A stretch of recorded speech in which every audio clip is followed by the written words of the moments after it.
respiratorio, es que, a ver, volvemos a lo mismo, es decir, que ahora tenemos que ir más que nada hacia terapias multidisciplinares. Y yo con los medicamentos que tengo muchas veces no soy capaz de liberar la fosa nasal. Entonces, eso hay muchas veces que necesita de terapias manuales, de terapias mecánicas. Es decir, si todos los padres tuviesen un aspirador en casa, probablemente podrían hacerlos ellos. Mal, porque el problema que tienen los aspiradores nasales es que muchas crean presiones negativas dentro de la fosa nasal, con lo cual el oído sufre y lo que crean muchas veces es congestión nasal, que luego los padres dicen muchas veces, no, es que el niño está lleno de moco. No está lleno de moco, está lleno de inflamación que tú has conseguido con el aspirador nasal.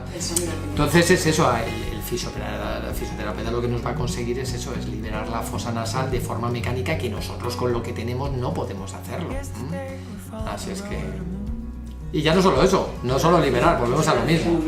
Lo de antes, no solo liberar, sino que a nivel de inflamación, si la clave es controlar la inflamación. Es que el problema es que vivimos permanentemente inflamados. Ya yo creo que también en España empieza a haber una cierta sensación de que no hay que buscar el rendimiento a muy corto plazo. Entonces, claro, muchas veces para la gente que tiene que ir a trabajar al día siguiente, que no le es más fácil que tú veas con una bronquiolitis, le haces 3 días de Stilsona o de Sonida y no sé qué, y si se pone mal un macrólido, que ir al fisio una semana. Si es que es así.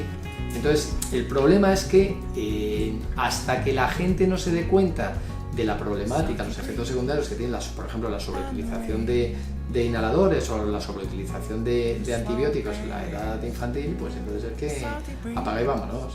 Pero es que te pasa igual con la otitis media, es que es lo mismo. El paciente con bronquiolitis siempre entra y sí, por supuesto va a haber una mejoría al segundo día, pero el paciente tuyo, yo es que siempre digo el tuyo, el de otitis de repetición, el que el niño ya sabes. ¿Entra qué te gusta, Peppa Pig o los Wing? No le entiendo ni cuando dice Peppa ni habla así, sí, va logopeda. Lleva ya 30 sesiones, digo, ya se ha calzado 30 de digo, habla así. El niño ya sabes, mirando esa mirada que ahora cuando eres madre entiendes, dices tú, madre mía, ese momento halitoso, es que es el prototipo. Yo le miro y le digo, mira, yo tengo 2 opciones, o timarla usted, porque te puedo tirarte aquí conmigo 20 sesiones y te las cobro, y el padre, Hernández, es que me las pagaría, y yo digo, de verdad es que no yo, o mira, de verdad, tienes sociedad y ya le dice que ahí es un problema de honestidad al final, sí que es un problema de eso. Yo tengo ese paciente, le llamamos el TB01. Y luego fíjate, hay niños que aunque yo los trate, al final con lo que yo los trato fracasan, es decir, y luego te tienen que volver a ti porque es verdad que hay, en estos niños muchas veces la única opción eres tú. Mira, yo tengo muchos niños con otitis media crónica supurada que yo no puedo hacer ya nada más, no puedo hacer nada más. Es decir, les hemos operado mastectomía, les hemos puesto un injerto, el injerto se ha ido al carajo, no sé qué no van. Esos niños son unos hiperproductores mucosos, pero es que tú además le ves la fosa y dices, es que no, mientras no esto le enseñen a echarlo ya tal, es que no hay solución. Pero necesito que me lo drenes. Claro, claro que sí, pero que te digo que a ver, lo que tiene que haber es lo que hablabas cuando me dijiste que los equipos tienen que ser multidisciplinares y que una colaboración no implica que tú vas a perder a tu paciente, que la gente tiene un miedo a claro de perder un paciente, que es que a ver, el paciente volvemos a lo mismo, ni el paciente es tuyo, ni el paciente es mío, ni el paciente de nadie, el paciente es de sí mismo y tiene que tener la capacidad de elegir lo que le dé la gana y en el momento que le dé la gana y colaborar entre toda la persona que le pueda ayudar y ya está. Y eso es verdad que a la gente le cuesta, por eso la gente luego es muy metijona, no te creas que es por un problema de... Yo no tengo tiempo para eso, yo es que le digo todo, yo no tengo tiempo, usted esto es lo que tengo, si lo quiere tener, si no, y al final lo que tú has dicho es que al final van y dicen, efectivamente, he probado en otros sitios y al final vengo porque me ha operado fulanito tal y así y claro, es que al final sí, creo que también le va a hacer falta. Claro. Entonces digo, si es que al final... Entonces, yo siempre les digo lo mismo, le digo, mire, cuando íbamos al colegio, usted veía que en la clase había 5 o 6 que eran súper mocosos, que eran los mocosos de la clase, porque eran hiperproductores mocosos.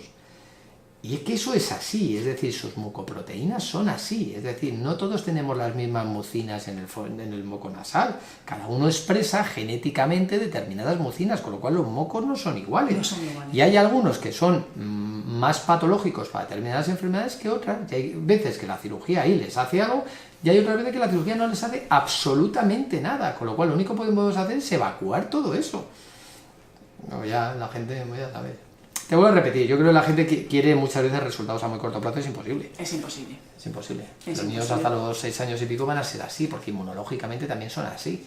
Entonces, pero bueno, pedagogías al final. Sí, no. ¿Has visto cómo hay debates? Si te lo he dicho yo, digo. Y lo que llama la atención del otorrino, por lo menos en mi formación, es, ¿pero qué pinta un otorrino? Esa pregunta no puedo con ella. ¿Pero cómo que qué pinta? ¿Pero cómo que qué pinta? Sí, gran parte de los problemas que vemos de los críos, incluso desde el punto de vista pulmonar, son problemas de arriba. Es que la gente, ¿sabes lo que pasa? Que tiende a hacer una separación entre vía alta y vía baja, es la misma vía. Es la misma vía, ay, mira, ves. Porque se curan solas. Que es así. Es que se curan solas. Entonces, es el propio tiempo entonces, que claro, se curan solas. Si tú ves un oído y vuelves a ver el oído como a las 4 o 6 semanas, si el niño va bien, tienes muchas posibilidades de que la otitis haya desaparecido. La supere. Pero le des algo o no le des nada, ¿de acuerdo? Entonces, yo entiendo que muchas veces cuando un fisio te dice, no, yo puedo curar una otitis, en el fondo es algunas otitis de las que yo he tratado han ido bien. Pues sí. Hostia, es que las maniobras que se propugnan dentro de lo que es el drenaje son maniobras que incluso mecánicamente no... ¿Sabes? Yo creo que no están bien establecidas y sobre todo es que yo creo que tienen un poco de desconocimiento de lo que es la fisiopatología, ¿me entiendes? Entonces, pero fíjate yo que siempre me dicen, no, voy a los teólogos, y digo, fenomenal, si te va bien, fenomenal, pero es verdad que ahí de base ya falla porque no es correcto lo que... Por ejemplo, los movimientos estos que hacen aquí, a ver, eso que me habla la trompa de Eustaquio, es que físicamente es imposible, es que no sabes ni lo que es la trompa de Eustaquio, ni dónde está situada, ni qué le pasa a la trompa de Eustaquio de un crío, ni... Entonces yo creo que ahí andan un poquito despistados. Pero mira, has dado la palabra, la fisiopatología. Mira, yo vengo de este verano cuando estaba en Brasil, tú sabes que en Brasil terapia intensiva son los mejores. Sí. ¿Por qué los brasileños son muy buenos en terapia intensiva? Porque saben mucho de la fisiopatología de un paciente de críticos, neonatos. Pero si es que ¿cómo vas a ventilar a un niño si no sabes la fisiopatología previamente de neonato? Es que has dado la diana, es que es... Claro, entonces apareces tú y dices, bueno, yo no quiero ni crack, ni quiero... Yo únicamente quiero que esta idea ahora de no sacar moco, vale, muy bien, todo sacar moco y tal, pero hay momentos que hay patologías, digamos, que son muy, como nosotros decimos en formación, muy cavernosas, en la que no llegamos, es que es imposible. Si quieres manejar la hiperproducción mucosa de los niños tienes mucho ganado, de hecho tú te das cuenta con una cosa tan simple como cuando el niño se aprende a sonar, el niño mejora. Claro. Lo que pasa es que es muy complicado que los niños aprendan a sonarse. Yo es que fíjate que les he puesto tutoriales yo les mando tutoriales de YouTube que además tienen siempre son de chinos. Sí, mira. Siempre son de chinos. Los chinos es que, claro, los deben hacer unas perrerías a los niños que al final el niño se suena porque si no se muere de miedo. Sí. Entonces, es verdad que tú ves al niño que le lava la otra a la madre y el niño lo domina aquello de una forma alucinante. Pero claro, pero yo se lo di a los padres y los padres vienen luego. Imposible. Sí. Al segundo día empezó a patalearme, no sé qué. Claro, es que luego no está el sentido. Entonces, si tú te das cuenta verdaderamente que cuando evacúan toda la hiperproducción mucosa, los críos mejoran claramente. Muchísimo. Pues hombre, es que a lo mejor es que la única forma de sacarse con esos críos es con terapia de fisio. Es que no hay otra opción. Es que no... Pero esto yo lo digo así, la gente que te viene a dar algún... ¿Pero cómo? ¿Qué has dicho? Sonarse, por ejemplo, osteopatas que yo he tenido. Sonarse, sí, sonarse. Perdona, mira, que es que... ¿Pero qué esperabas que te iba a hacer? Claro, si yo ya me meto en una telecasia, mira, vas a ver que yo utilizo herramientas, pero que yo para tus pacientes digo, ¿pero qué queréis que usamos? Un Kleenex, le digo al padre, mira, ¿quieres que te enseñe cómo tiene que sonarse? O mira, ¿quieres que te enseñe realmente los lavados nasales? Que es lo que yo te ponía. Claro, llegas con el momento del lavado nasal y ya es como...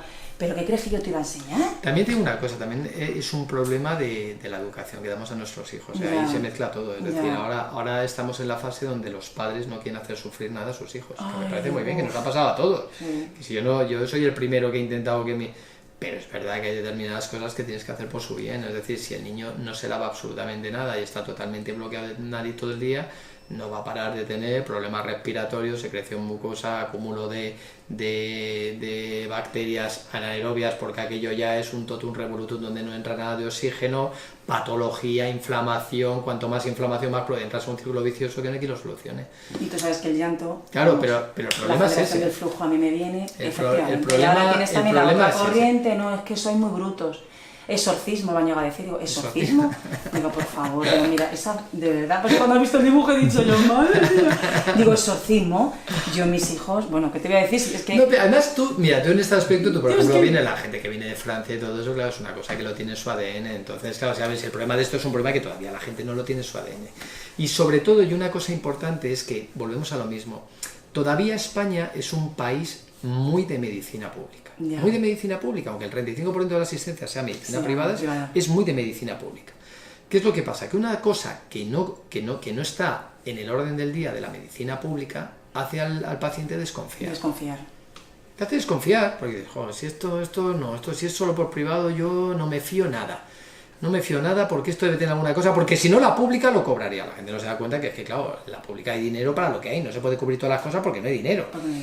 O porque se invierte mal el dinero, o cosas donde ya es otro problema aparte. Pero eso en otros países como Francia, vamos, yo me contaban eso, los niños con bronquiolitis, lo que se hace. El fisio iba a su casa, tal, es como se tratan, vamos.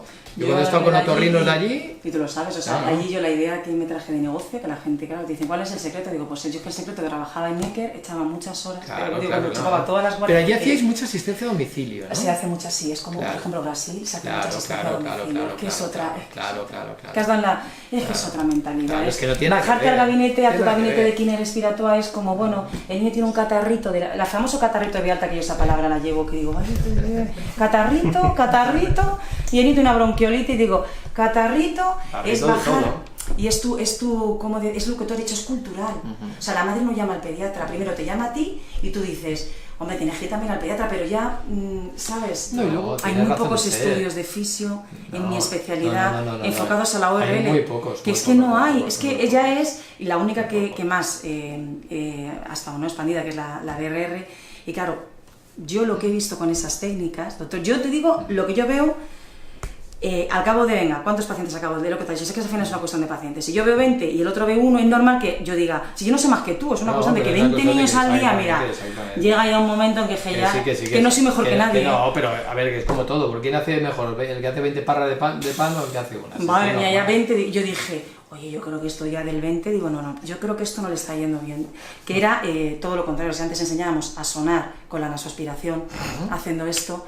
Y claro, nosotros veíamos que el paciente, sobre todo tú, y que tú todavía le puedes tener medicados, pero yo tengo muchos que están sin medicar, Entonces decíamos... ¿Y tú qué hacías? ¿Le lavabas? Claro, nosotros lo que hacíamos era cerrar la boquita, instalábamos el suero y ellos hacían el... Vale. Bien, entonces ellos lo que hacían mucho era el gesto... ¿Y luego lo escupían, lo echaban o se lo tragaban?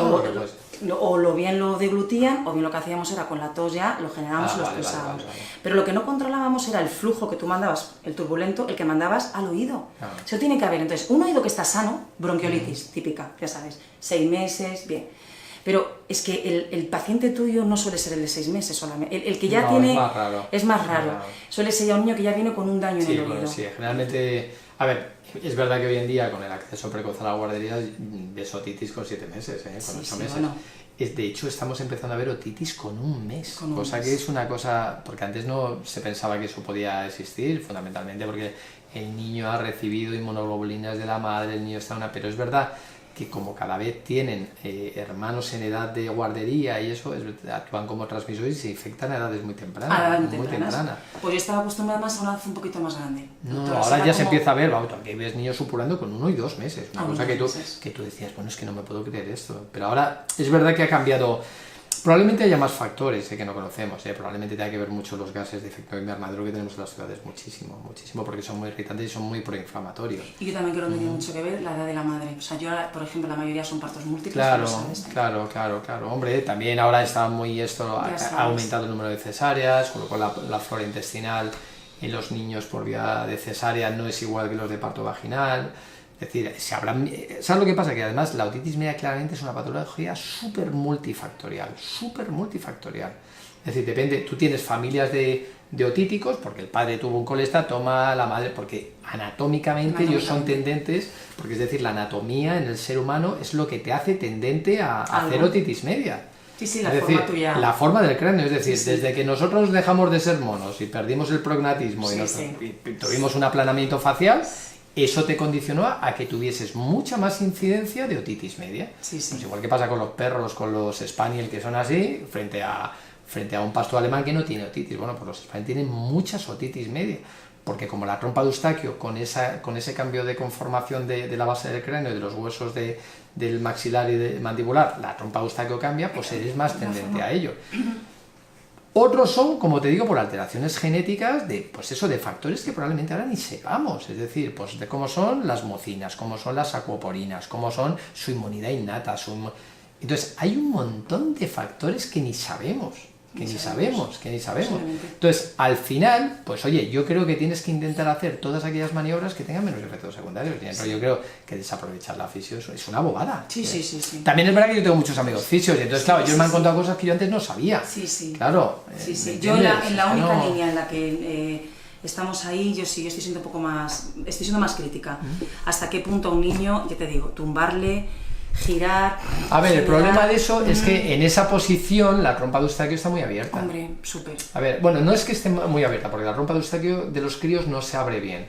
Pero el problema es que en esa posición la orientación que coge la trompa de Eustaquio le es más sensible a que cuando tú le laves, sobre todo si el niño traga, porque la trompa de Eustaquio se abre fundamentalmente al tragar o cuando mueves la mandíbula. Por eso te digo que cuando tú le tapas la boca, las posibilidades que tienes de que aspire al oído medio, que tenga un flujo retrógrado, es mucho menor.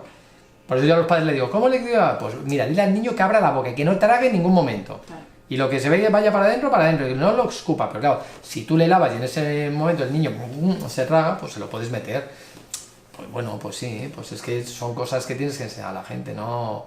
Pues eso era el problema que había, que era tumbar al niño, y tú lo sabes, tumbar al niño, cerrar la boquita, instilabas el suero y claro, es que los niños mira, es que era esto. Claro, porque tú al hacer eso, claro, estás abriendo la trompa. ¿Estás abriendo la trompa? Claro, entonces era como... O muchas veces, fíjate, no se quejan porque esté entrando líquido, simplemente se quejan porque cambia la presión. Cambia la presión del oído, claro. Entonces, claro, es como cuando tú vas en un avión. Y sin llorar, ¿eh? Claro, y de repente, claro, el piloto empieza a bajar muy rápidamente, no te da tiempo a compensar, o con el submarinismo. Pues a los niños les pasa lo mismo sin necesidad de subirse en el avión y necesidad de meterse hacer submarinismo. Entonces, a ver... Yo creo que por eso, fíjate, cuando has visto lavados de otros sitios, por ejemplo la lota, esto que usan los indios, es un lavado pasivo. Sí. Lo que pasa es que es verdad, como a eso les enseñan desde que tienen 1 año, son unos virtuosos.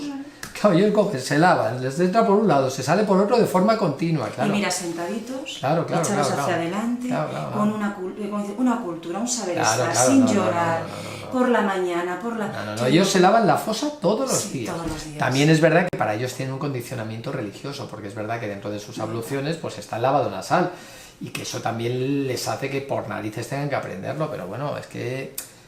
Yo es a lo que voy, hay muchas veces que tienes maniobras que son fácilmente enseñables y la gente no quiere porque es que a la gente le da pereza. Sí. Yo a mi padre te digo, yo cuando vienen ya con él, no es que me ha dicho la matrona, me ha dicho la enfermera o me ha dicho otro sitio que giremos la cabecita, que le tumbemos, digo, uy, qué complicaciones, digo, no, esto es más fácil, digo, a ver si así ellos entienden que todo lo que sea fácil para el niño, te facilito la vida y ya les meto, y además que se suene, venga, vamos a intentarlo. Y fíjate, hay una cosa que luego la gente no toma en consideración, que tú cuando haces un lavado nasal no solo te estás haciendo una labor de arrastre, es decir, tú con el lavado nasal estás consiguiendo muchas más cosas. Primero, limpiar la fosa de microorganismos que estén asentados ahí en las dos fases del moco nasal, limpiar pólenes, limpiar irritantes, es decir...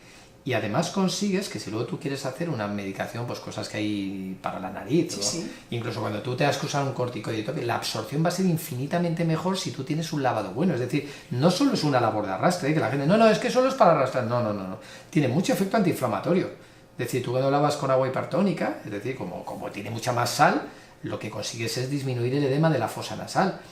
Es que no solo es retirar secreciones ni nada, claro. Es decir, es mejorar cuál es la salud de la fosa nasal y la calidad del moco nasal, que luego es una cosa que también... Pero es que ya te digo, eso la gente es vaga, para eso es vaga, porque lavarle por la mañana y por la noche, cuando tienes que llevar al niño a la guardería o por la noche cuando el niño está cansado, pues es un rollo. Es un rollo, ya lo sé. Yo no les consigo meter ni los corticoides, como para yo hablarles de lo tuyo. Yo digo, madre mía, ¿tú crees que este padre que me está diciendo, mira, te voy a decir la verdad, no le he dado el Pulmicor hoy?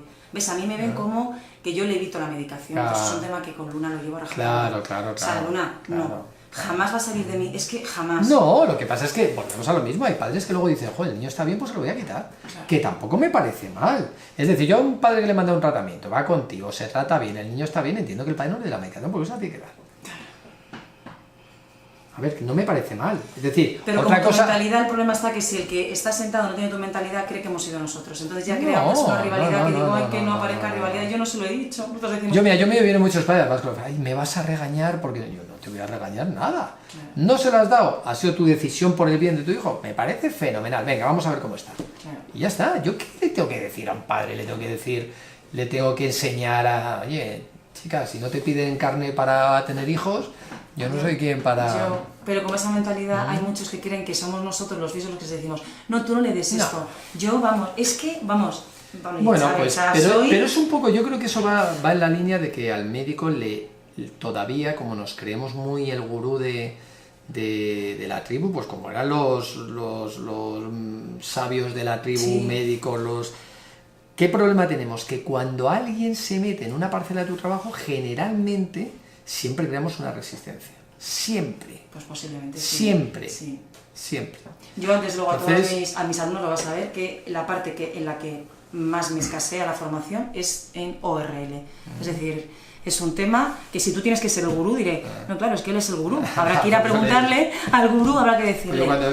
Mira, ¿por qué? Porque ya te digo que hasta ahora el trabajo ahí era muy del osteópata, pero si ya nos metemos, yo no me voy a meter en la línea de osteopatía y me parece genial. Es que ¿sabes lo que pasa? Que fisiopatológicamente es que es verdad que la fisio te ofrece a ti, mirándolo desde el punto de vista de la medicina convencional, te ofrece más una seguridad que la osteopatía, porque la osteopatía, no te digo que no funcione, a ver, que yo tengo niños que han ido al osteópata y le han ido fenomenal. Pero fenomenal. Pero para mí como médico convencional, cuando me cuentan lo que está haciendo y yo explicarlo por qué ha funcionado, pues es que al padre debe decirle, pues mire, no sé por qué ha funcionado, es que yo esto no lo entiendo. Claro. Que le ha funcionado fenomenal, en cambio la fisio sí lo puedo entender, oye, pues mire, como te han liberado las secreciones, el oído está más a salvo, se inflama menos, como se inflama menos, provoca menos secreciones, entonces el círculo vicioso que tienes montado ahí entre la nasofaringe, pues por lo libra. Es mucho más fácil de explicar. Es más fácil de y cuando tú se lo cuentas a un otorrino, va a estar mucho más cómodo probablemente hablando con un fisio que hablando con un osteópata, vamos, ya te lo digo yo. Yo me encuentro más cómodo, tú me entiendes. Claro, pero probablemente te pasa algo parecido que si hablas con un trauma. Un trauma probablemente se encuentre más cómodo hablando con un fisio, que va a hablar probablemente su mismo idioma, que hablando con un osteópata, que le va a hablar de cosas de las cuales el trauma no va a estar muy convencido. Entonces... Chica, eso también lleva un proceso, oye, a lo mejor yo siempre lo he dicho, hay cosas claro. que hoy en día, que en la Edad Media se tomaban como brujería y hoy en día son lo que usamos. Entonces a lo mejor dentro de 100 años pues se descubre que la osteopatía era la pera limonera y que era yo cuando empecé lo aquí mejor. En Madrid era una bruja. Claro, por eso te digo. Heavy, ¿eh? Después de ya de 14 años puedo permitirme decir, bueno, y aún así todavía te digo, me hablan de exorcismos. No, pero ahora la gente, yo creo que el fisio respiratorio ya es una cosa... Total, además, como tenemos tantos niños con patología respiratoria, porque van antes a la guardería, porque viene lo que decimos en ciudades muy contaminadas y todo, ya los padres lo buscan. Vamos. Es igual, ahora que se está poniendo muy de moda lo de las, ¿cómo se llaman? Las cuevas de sal o no sé qué. Sí, las cuevas de sal. Las cuevas de sal. Sí. Pues oye, si le van bien, pues fenómeno. Si es que es así. Yo a todos mis médicos les digo, sobre todo a los neumos, les digo, bueno, ¿y qué tal? ¿Qué habéis probado con las cuevas de sal? ¿Te han dicho que van a las cuevas? Ah, no me lo habían dicho. Yo pensaba que había mejorado por el tema de la fisio. No lo dicen. No, porque eso sí suena todavía un poco... No, es que me voy a una cueva de sal. Sí. No, a mí me parece fenomenal. Oye, si en el fondo lo que haces es eso, aspirar un ambiente rico en sal, como tienes más soluto, pues actúa como antiinflamatorio. ¿Y qué mejora? La ORL. Sé que, de verdad, en serio, que es que lo vas a ver a todas mis chicas que vienen a formarse, es que me tiro todo el día. Sé que estáis todas como locas porque os hablemos del Ventolin, sé que estáis como locas porque entremos, ya sabéis, en ahí. Digo, pero hacerme caso. Vosotras, liberaros la mente y escuchar a un otorrino, que prácticamente el 70% de los niños que tengo en consulta evitarías mucho por el tema de la ORL. Gran parte de los niños con hiperreactividad bronquial, en el fondo son procesos de vías altas que luego fracasan, pero volvemos a lo mismo, es decir, es que eso de separar la vía alta de la vía baja es un error. Es un error. Es decir, el linfocito activado que está en la nariz no es de la nariz, va a la nariz, va igual que va al tubo digestivo, es decir, separar, por ejemplo, muchos problemas de tubo digestivo con problemas nasales. Es decir, es que... tengo una tuya además. Claro, es que hay un montón. Y es verdad que, por ejemplo, ahora con lo de los probióticos y todo eso, que hay mucha investigación sobre inmunología de probióticos, pues serán cosas que probablemente se pongan en entredicho, es decir, y que empecemos a tratar el intestino como medio de tratar todo lo demás. De hecho, nosotros el otorrino, si es otorrino y bronquio, vienen los dos juntos de la mano y vienen potentes, siempre decimos, uy, este tiene que mirarle algo de digestivo porque claro. Un niño que, y si encima no son vuestros, imagínate, claro, que yo recibo, imagínate de dónde yo recibo. Pues cuando das nombres, digo, si yo no quiero, yo ni digo nadie, digo, yo nunca nombro a nadie, pero si yo dijera, digo, ay, Dios mío, no sabéis de dónde recibimos lo que oímos, digo, madre, porque al fin y al cabo yo soy privada, trabajo con privados. pero qué duro es también mi parte de, yo soy privada, ¿cómo le digo a un padre, madre mía, es que esto tienes que ir a un privado? Porque la cultura al final... Ya, bueno, es duro, pero eso es como todo. Tú, a ver, yo a mí cuando alguien me pide recomendación sobre un médico, si yo creo que el que le va a tratar bien es de la privada, le manda a la privada. Si creo que es alguien de la pública, pero oye, mira, intenta esto por la pública, que este tío de aquí que me han dicho es fenomenal. Si es que yo creo que, mira, yo siempre cuando me pide una recomendación, yo creo que siempre tienes que hacer lo mismo. Igual que cuando tratas a un paciente, siempre digo lo mismo. A ver, tú cuando tratas a un paciente tienes que pensar, yo a este le tengo que hacer lo mismo que le haría a mi hijo si estuviese ahí.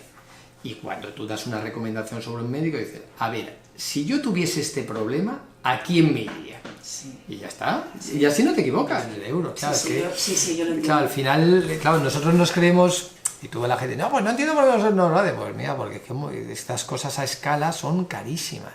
Y es igual que yo, por ejemplo, haría detección de cetomegalo al niño en el nacimiento, en orina, que no te cuesta nada, lo haces.